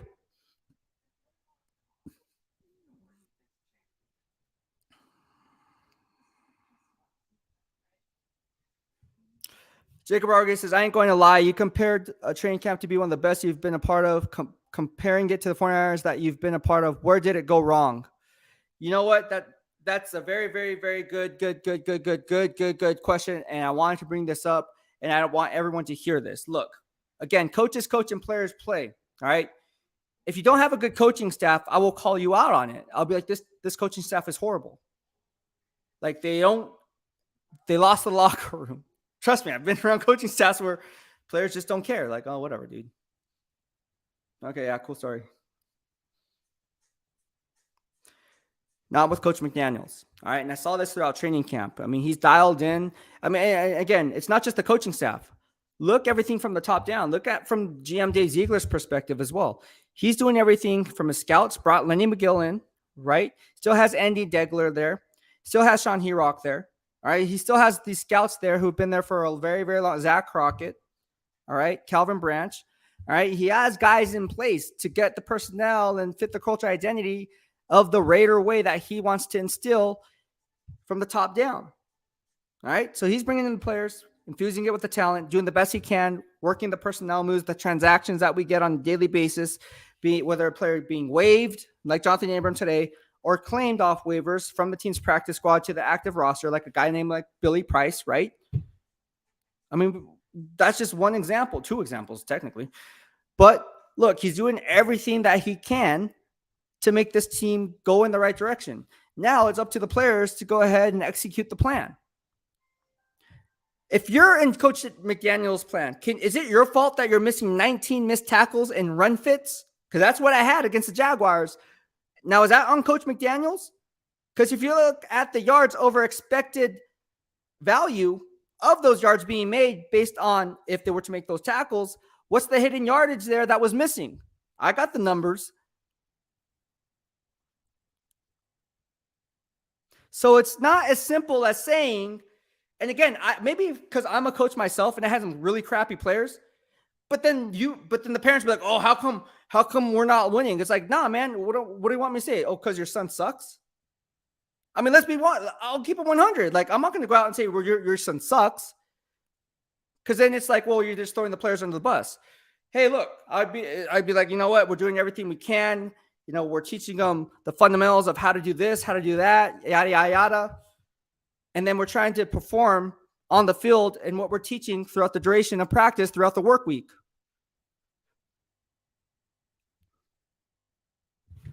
But if you were to go and be a head coach and you're going to be like, oh, man, yeah, we suck, man. It's not my fault. Like, we dialed up the right plays. It's just, you know, XYZ player couldn't catch it across the middle because he had alligator arms, or he ran the wrong path because he ran an inside release. It's supposed to be an outside release, and then 2 receivers just kind of collided with each other. You know, that's not my fault. I didn't dial up. I didn't tell him to run that. Actually, I told him to do that. Like, really, bro? Like, come on.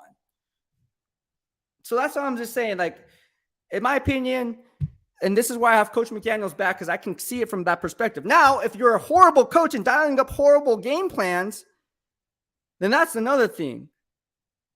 But that's not what's going on here. Like, I see it in training camp.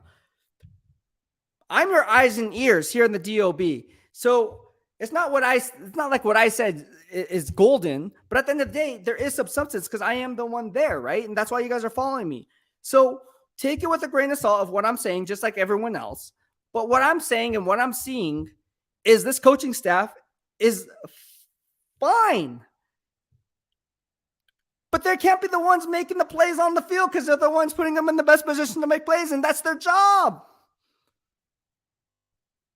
It's not their fault that the offensive line can't block up front. It's not their fault that they can't blow up running lanes for Josh Jacobs. It's not their fault that teams are now stacking the box because you can't generate any pressure and daring you to beat you downfield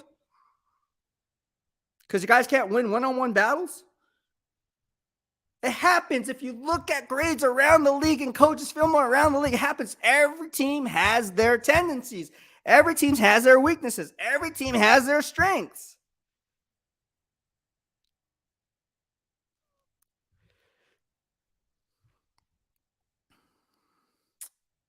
All I got to say is that's where I'm coming from. That's where I'm coming from because at the end of the day, it's not as simple as saying, oh, it's the coach's fault that they're 2-7. It's the coach's fault that they're falling to 2-8. It's their coach's fault that they dropped a 17-point lead for the last 3 games and the lead, whatever the case may be. You can come up all these stats and come up with all these different, numbers game. At the end of the day, it's up to the players. But a coach is not going to come out and be like, you know what? Yeah, we did have a 17-point lead, didn't we? But you know what happened with Derek Carr? Yeah, he didn't make that proper read, but hey, that was not me. I was telling him as the play was developing, like, hey, look, check it down.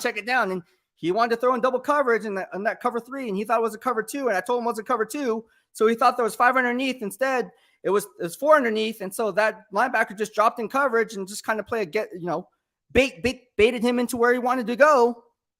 Like, he's not going to do that, and he shouldn't do that because then you'll lose respect. That's what I'm saying. Yes, for the record, check the Beats receipt. I think this team is trending in the right direction. You keep Coach McDaniels. You keep GM Dave Ziegler. You get off their backs. If you want to get on someone's back, get on my back. Go ahead. Get on my back. Because at the end of the day, hey, look, I'm not afraid to put my analysis online. GM Dave Ziegler, Coach McDaniels, they're going to be like 1-2 punch. And people are going to talk, oh, man, look at the next year, 2 years from now. Oh, man, Coach of the Year candidate, GM Executive of the Year candidate. You guys have to see the instant gratification versus long-term gains. I can see it, but then it's up to you guys whether or not you guys want to see it. Because you guys, when I say you, I don't mean you personally, but I'm just saying in general, and I'm guilty of it too. We all want that instant gratification. We all want that. It's like when you bet. Here, we live in Vegas. Oh, man, I want to win too. But it doesn't always happen that way when you place a bet. Now, is it? Why? Because the house always wins, number one. And number two, it's the long game. Oh, I got to win my money back on Monday Night Football because I had a bad week throughout the work week. On Sunday, I got bad beat, man. Did you see that touchdown at the end? Oh, man. The overhit. Damn.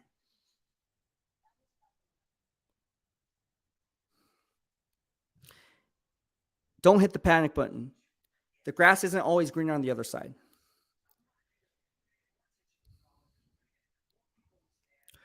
Raider says, with Waller being out and Tyron Johnson gone, we need one more speedy receiver. Hollins is injured.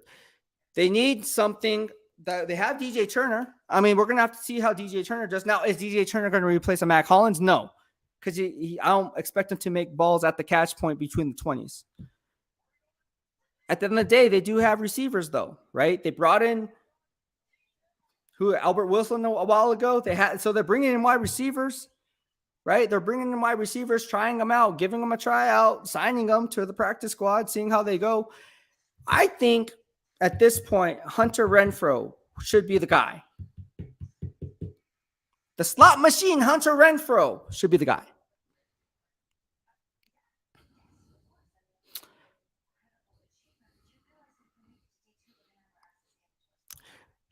Jacob Rodriguez says, I don't think we need players. We just need a coach to fulfill his tenure. Losing Gruden set us back. Every player fits his scheme. Why we won out last year. Look, I'm not going to say I disagree with the analysis on fitting the scheme.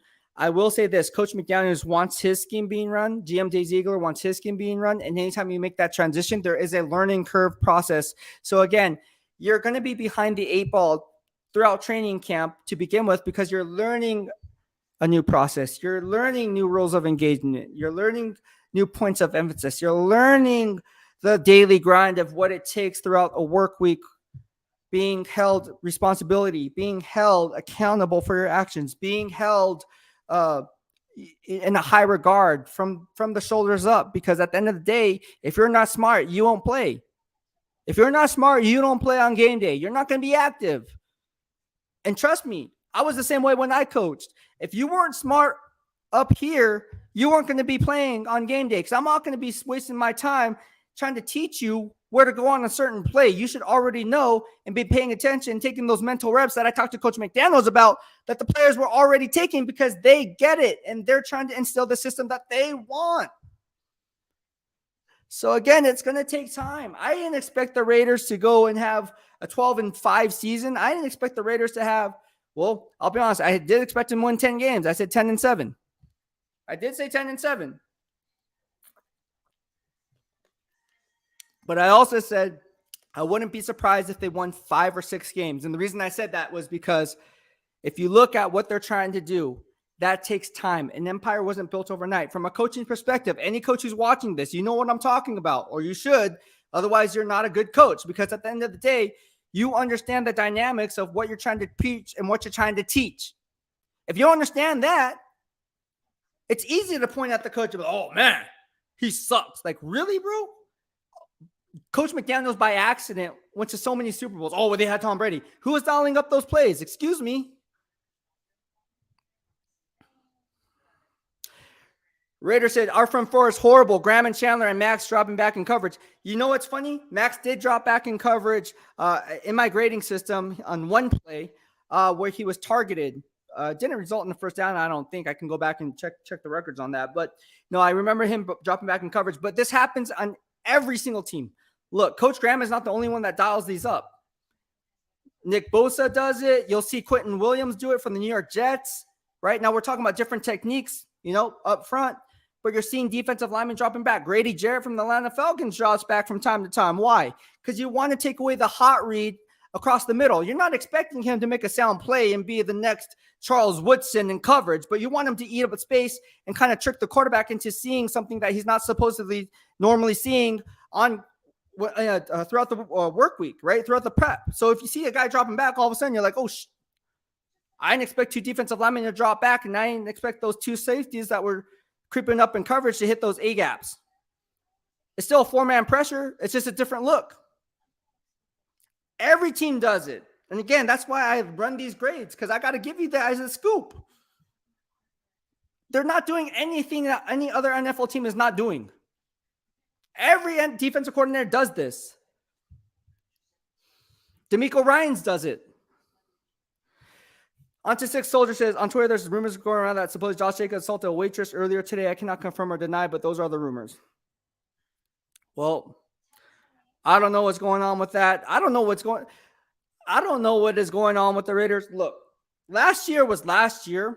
This year is this year. I don't know. As far as I know with Josh Jacobs, great guy, both on and off the football field. Got to know him very, very well. We talk about roll tide. Look, for all we know, it could be a rumor. And it is a rumor. It's just that. So nothing is confirmed. I don't know what's going on. What is TMZ reporting this, or is it Twitter? TMZ said that something's going on with Max Crosby, apparently. That someone said here that TMZ was reporting. I don't know about that, but I can't confirm that. So I'm doing a live stream right now. Guarab says, our draft picks this year are terrible again, except for Parham. So now what this organization's future will always be in the future. I don't think so. I would slightly disagree with that. And it's okay. We can disagree with that because, again, you could be right. You could be right. I could be wrong. And again, there's 47 of you guys watching this. If you guys like the live stream and want to keep it going, just give it a thumbs up so I know. And that way the engagement will allow me to keep this stream moving forward. We're about an hour and 19 minutes in. And we're going to see how long we can take this, as long as you guys have questions and as long as the engagement is up. All right. I would disagree with this. The reason I disagree with this is on so many different levels is because I'm a fan of GM Dave Ziegler. Look, I really am though. I like Dave Ziegler.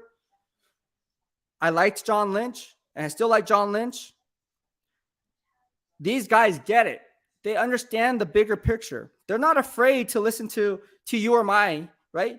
I'm in the same boat. They don't care what I say. They don't care what you say. They don't care what any fan says. Look, they have a plan. And maybe because I went to college at San Diego State and got a degree in business management. But anytime you formulate a game plan, let's put it in layman terms, a game plan. You want to have a 2 to 3 year outlook, let alone a 5-year vision. All right. And I did this when I had my own insurance agency. Look, when the insurance company comes to you, they say, oh, hey, Ryan, what's your 2 to 3 year outlook? What's your 5-year vision? What are the numbers look like? Who's your strengths? What's the weaknesses? What do you want your agency in? What demographic? Why? Show me. Prove to me what your vision is. And again, it comes down to instant gratification versus long-term gains. Look, I didn't tell them right out the gate, like, oh yeah, I'm going to have X amount of dollars in revenue coming in. I'm going to have this. No, because if you're a startup, it takes time to develop that and come to fruition. It's not as simple as saying, in a perfect world, yes. Oh, me too. I also want 3 first-round draft picks to begin my career off. Wow. Unfortunately, Dave Ziegler doesn't have the luxury, and he was dealt a crappy hand. I'll just be honest with it. Look, we just went over the Khalil Mack trade. Thank you, John Gruden, for messing up the organization. People want, oh, it's John Gruden. It's been John. Really? If he was here, how do you know that he wouldn't just get rid of Max Crosby too? He did with Khalil Mack. In my grading system, he's a first-team All-Pro for the 2nd straight year. Actually, 3rd straight year.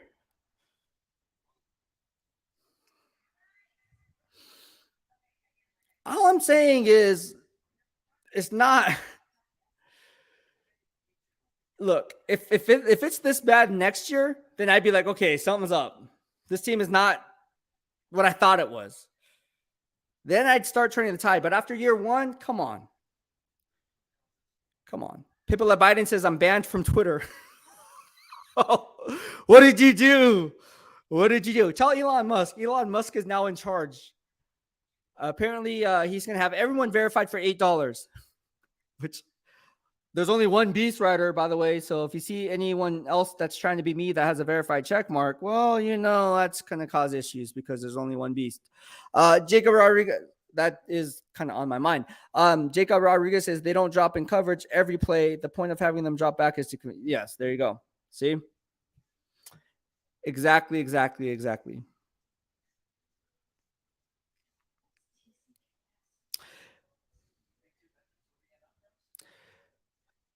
Okay, Raider says, I have some patience for our new staff because we are still reacting to past mistakes by Mayock and Gruden. However, we cannot become a proactive organization if we continue having self-inflicting wounds. That is very true. But again, here's the thing. And again, maybe because I coached. Let's just talk about, offense, we know it's a mess. And this is not throwing shade. It's just, and by mess, I mean offensive line. I love the offensive line as people. I think they're great people, but it's not up to par with what the Raider Nation should be expecting, what the standard is, right? What the commitment to excellence is, because no offensive line, or I should say no offense can have future success if the offensive line doesn't do their part, whether it be learning a new scheme. And I'm not saying this, look, I'm a huge fan of Dylan Parham. I'm a huge fan of Colton Miller. I like Andre James. I like Alex Barge, even though he struggled. I still like Alex Barge. I like Jermaine Illuminor. I like Thayer Munford. I like the nucleus that they have there. Unfortunately, they need someone to push some of those guys. All right. They need that iron sharpens iron mentality that we talked about here in the BEASTwriter family, here in the DOB that I talked about before even Josh McDaniels echoed my analysis in the iron sharpens iron mentality. I was the first one to put it out there. And then coincidentally, he said it the following week. When people were asking me, what's the training camp mentality? I said, it's the iron sharp. It's all in the Beast receipts here on Twitter. But look, we all can talk about game. We all can talk a good game. Like Mike Singletary talked a good game. He was a great motivational speaker, but they didn't win. It wasn't until Jim Harbaugh came in that they actually won. Oh, but they had the same type of players. Coaches love that coach. That's true. But at the end of the day, winning solves everything, right? Or does it? Because Jim Harbaugh was ousted after going to 3 straight NFC championship games, and then 2014 happened, and that was the curse of Levi's, and then we all saw what happened there. When Jed York said, we want to win with class.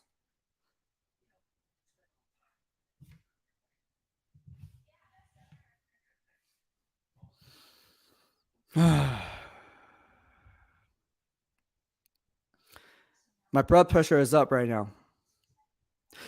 Damn kids, it's one reason I try to get the full picture and not to follow the emotion. Leadership is difficult, and it's really easy to bark from the outside and see everything in hindsight or in all. Yeah, that's very true. Very true. It is very difficult. I think me being there, I can gain a inside perspective for all of you guys here in the DOB, because that's why you guys follow me. Because at the end of the day, the players and the coaches are all going to tell you things are going great. Oh, you're 0-17, things are going great. Well, what the heck do you want them to say? Behind closed doors, that's when you're going to get the real nitty gritty, right? And you guys know from my time with the San Francisco 49ers, you guys know how close I was with the players. And I never exposed those players. I never said, oh, this player said this. I just kept it 100. But I never name dropped the source. I never. That's where the credibility comes into play. Same thing applies no matter where I go, whether we're covering the Steelers for Sports Illustrated, covering the Raiders here. It's like this, man. Like, if you have integrity, do the right thing, trustworthy, you're going to get good information and good sourcing. All right. But at the end of the day, you also have to understand that not everything that you hear, not everything that you see is going to come to fruition right away. Like, you guys want to be 7-2. I understand that. But so does every other NFL team, unless you're the Philadelphia Eagles. The reality situation is it takes time. And you guys can look at all the things that are happening around the league and be like, well, you know, Brian Daboll from the New York Giants is doing a hell of a job. How come Coach McDaniels can't do it? It's like, man, well, if you look at their schedule, it's a lot easier.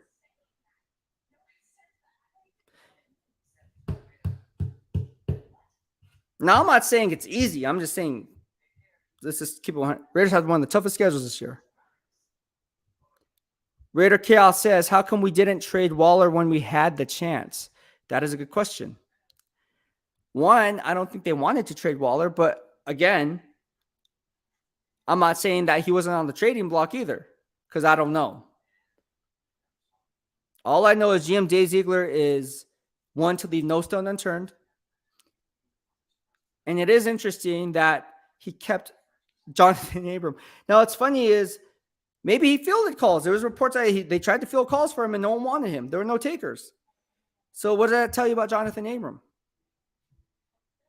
Talented player, but there's always a but behind the good.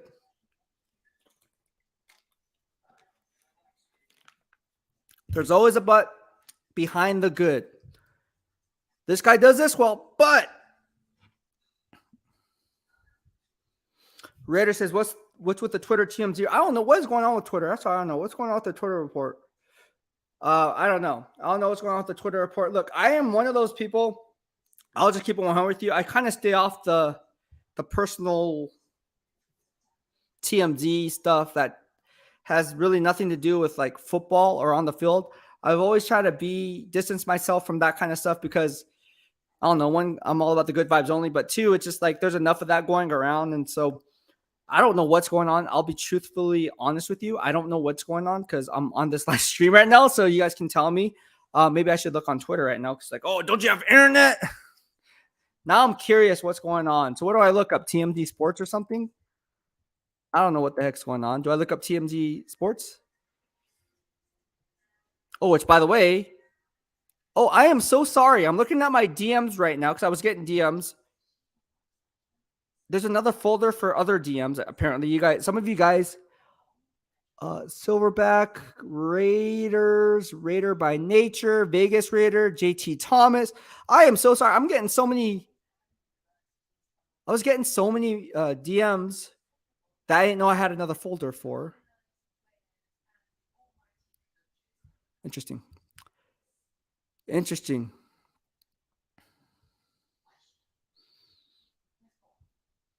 All right.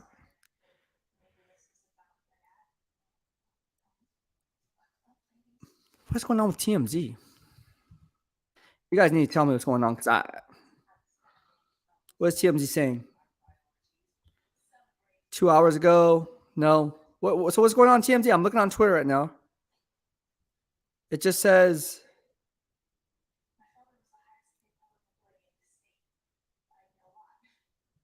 Oh, here's one from TMZ Sports 4 hours ago. Ex-NFL star Domata Peko's father-in-law had a hell of a Tuesday. It turns out his gas station sold the $2 billion Powerball winning ticket, resulting in a $1 million payday.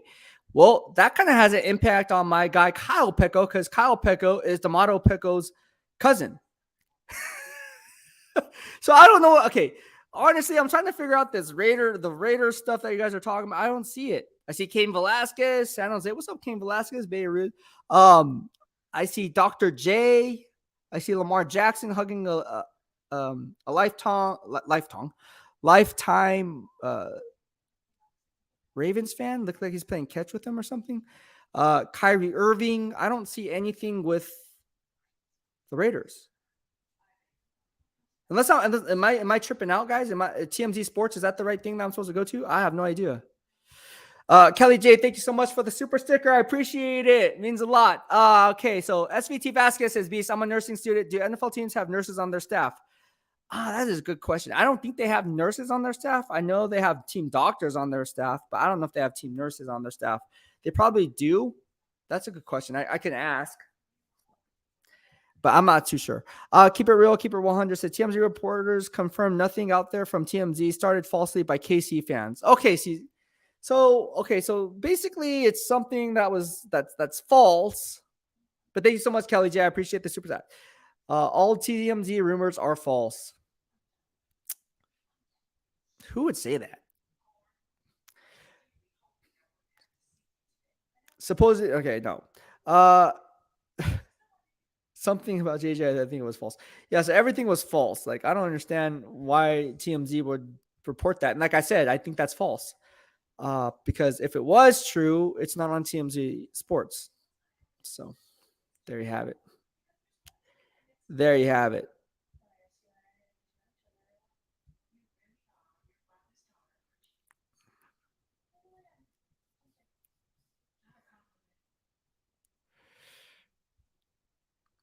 All right, so there you have it. So it's crazy, crazy, crazy. Anyways, all right, so that's what we got with the Raiders, man. I mean, now that we're talking about the Raiders, that's what we got with the Raiders. Alexander Melkor says, what's your max bench beast? Well, my max is 345. It's on Instagram.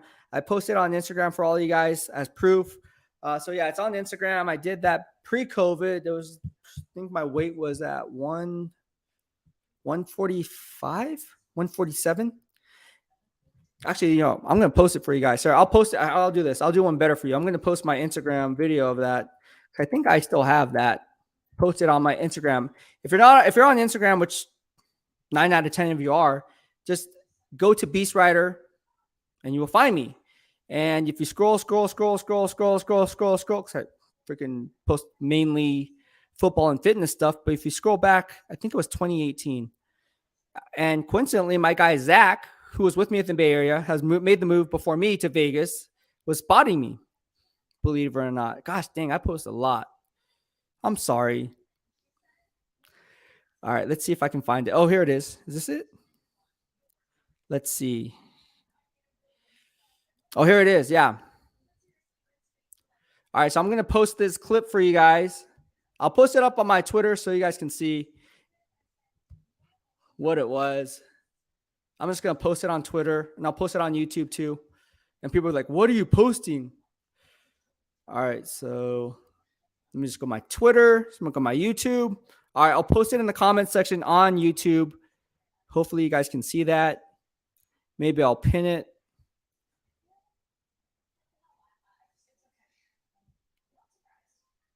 All right, so I pinned the post in the live stream so you guys can see it. And yeah, that's me pushing 345 pounds. And I tried to do it twice, I think. I think I tried to do 2 times, but I was feeling myself a little bit. But yeah, 345 was my max.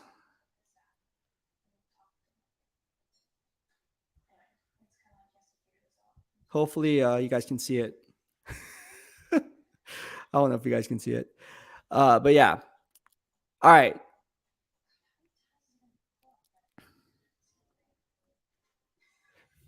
Yo, B. Eric Bermuda says, Yo, Bees, at what point does the team say, okay, we should try and get a good draft pick instead of winning pointless games? Thanks, man. You're doing a great job since you've been with the team. All right. So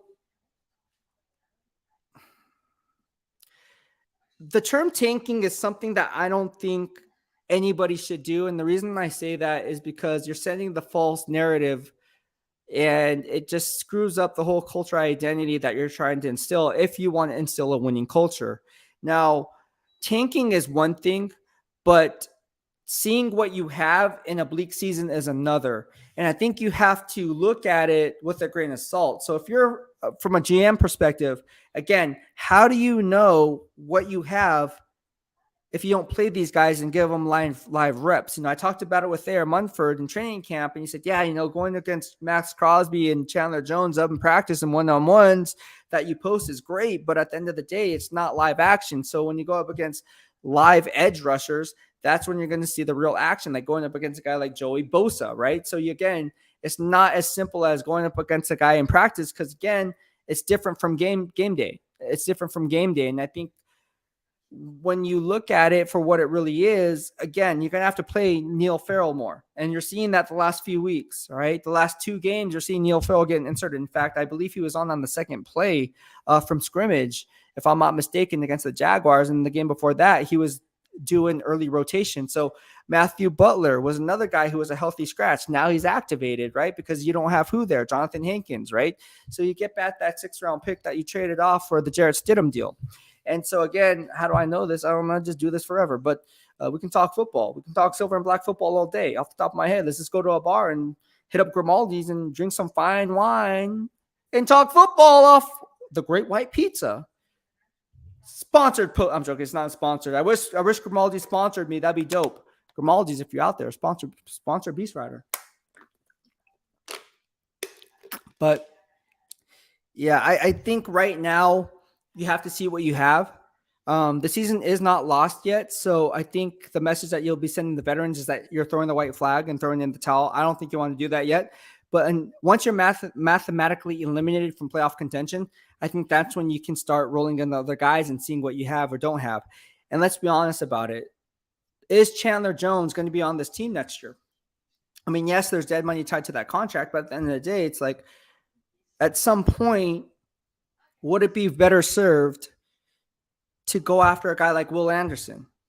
All right. Because at this moment, you're going to be holding a top 5 pick. And again, at this moment, if you're GM Dave Ziegler and you're talking to your scouts who are all over the country, writing up their scouting reports as we speak and sending it into GM Dave Ziegler, meeting with different people within internally and externally within the organization or within the college program, talking to counselors, talking to their high school counselors, seeing what kind of guys they are, right? From a football character and a personal character standpoint, because you have 2 different parameters there, and then trying to formulate if he's a cultural fit for your team, and then trying to identify the valuation of the mock drafts of where you can kind of get this guy.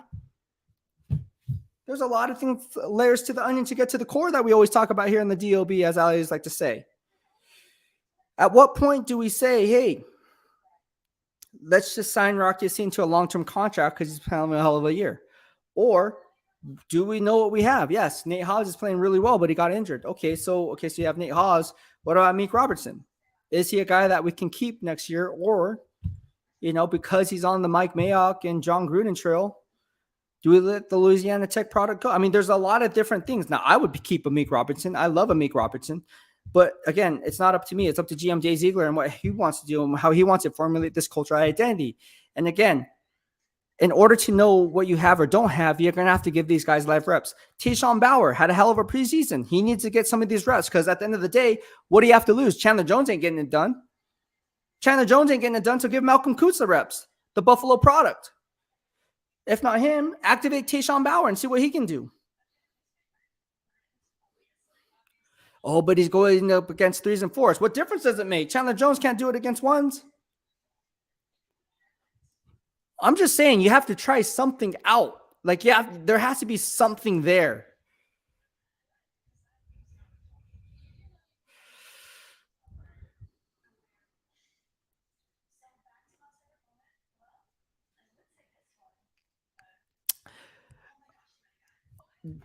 My guy Dennis says, did you chop it up with PG after the pressers? I did not. Not this one at least, but usually when they come off, we don't really chop it up with them. They usually 100% of the time, like 110% of the time, they'll talk to you for like tops 10 seconds and then they'll go away. So yeah, usually you don't have like a one-on-one conversation with them because then it'd just be a longer interview and they have to get to work. So no, that I did not have a one-on-one with PG, but he does like my questions. He does like my questions, and I appreciate that. So Coach PG, if you're watching, I appreciate you liking my questions and answering them truthfully and honestly, and to the best of your ability. Same with Coach Lombardi. I worked with Coach Lombardi over at the San Francisco 49ers, so we've been familiar with each other dating back to our SF days. SFT Vasquez says, have you seen Gruden's Sun lift? I have not.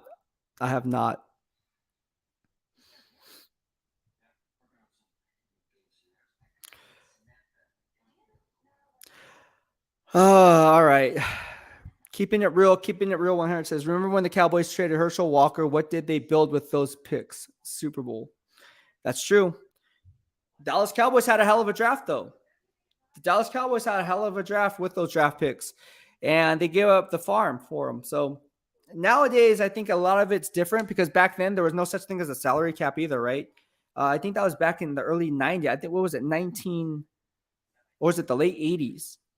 I forget.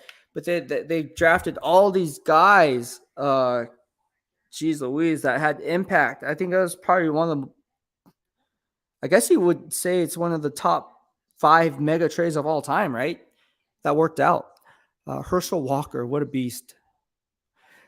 Dennis says, hit that like button, nation. Yeah, definitely do that. Give it a thumbs up if you like what we have to offer here in the dark side of BEASTwriter. And again, we're just going to keep going on this, but we are in an hour and 42 minutes, and we're just going to keep this thing rolling because what else we're going to do here on a Taco Tuesday night? If you have any questions, go ahead and send me those. Thank you so much. I'm just going to run. Dang, we had a lot of comments. Thank you so much, everyone, for the super chats. On to Six Soldier. Thank you so much for the super chat. I appreciate it, man. It really means a lot, and I wouldn't be here without you. So thank you so much for all the super chat and super stickers. Pepe Le Biden, thank you so much. And again, if you guys want to donate, you guys can do so here in the BEASTwriter family. There is a money icon, and that's where you can send me a super chat or super sticker. So thank you so much, Pepe Le Biden, for hitting that super chat earlier today. We also have, don't want to miss anyone out here, Kelly J, thank you so much for the super chat and super sticker. I really appreciate it.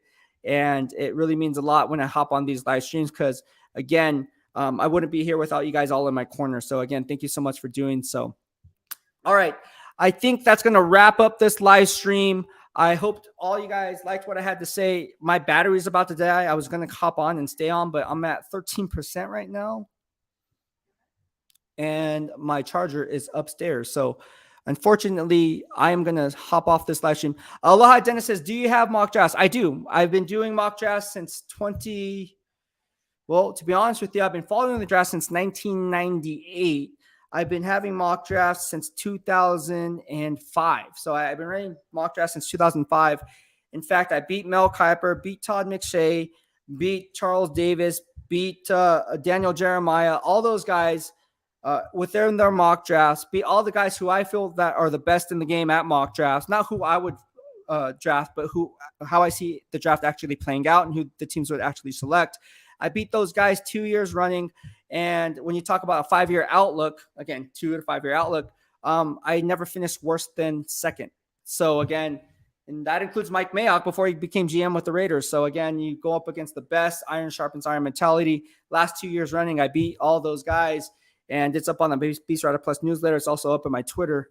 So you guys can see the Beast receipts, check out. But no, a lot of stuff goes into that. It's a lot of legwork that goes into it. You have to know a lot of stuff, not just from the surface, but internally as well. You have to talk to different people and kind of gauge what they're hearing and seeing. And so from there, you can kind of formulate the analysis, and that's why the mock draft comes out. So mock draft, to be honest with you, is my favorite time of the year.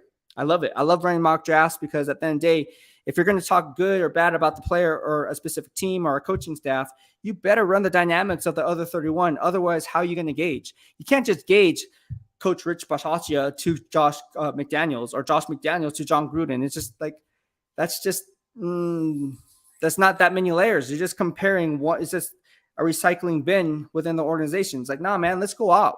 Let's go out and go out of the comfort zone. Let's think outside the box here. Let's go outside and see what these other teams are doing and then formulate analysis. And again, if you don't want to do that, then you have no substance in saying what you're saying. So that's all I got to say about that. Because for me, and I can't talk for anyone else, but this is how I do business, is I like to do it that way. And yes, it's time consuming. Yes, it takes away from my personal life, which I don't have one because I'm always here doing these live streams and then getting this educational information out there for you. But at the end of the day, this is what I love to do. So it's not like, oh my gosh, like I'm doing this all for you. Like, no, I love doing it. And again, I wouldn't be here without you guys. So that's why I do it. That makes sense. But no, thank you so much. Dennis, thank you so much for the super chat, man. I appreciate it. It means a lot. You always send me the love and the good vibes, man. I did get your donation on the super thanks, man. Thank you. I got that notification the other day. I wanted to make sure that you know that I received it, and I pinned it as a comment. So thank you so much. I appreciate it. But no, thank you so much, everyone, for this live stream. It's been nothing but good vibes only here in the dark side of BEASTwriter. Again, like the button on YouTube, like the button on all the other social media platforms. Will be Facebook. Twitter doesn't have like button. I'm sure they're going to come out with one under Elon Musk. No, I'm just kidding. I don't know. But no, give it a thumbs up. Engage with us. Retweet. You can retweet and share the video. Share it on other social media platforms. So that way YouTube and other social media platforms will know and understand, like, hey, look, the dark side of BEASTwriter gets really good silver and black content. Oh, and he's a Raiders beat writer. He's one of a handful of people that are there on a daily basis.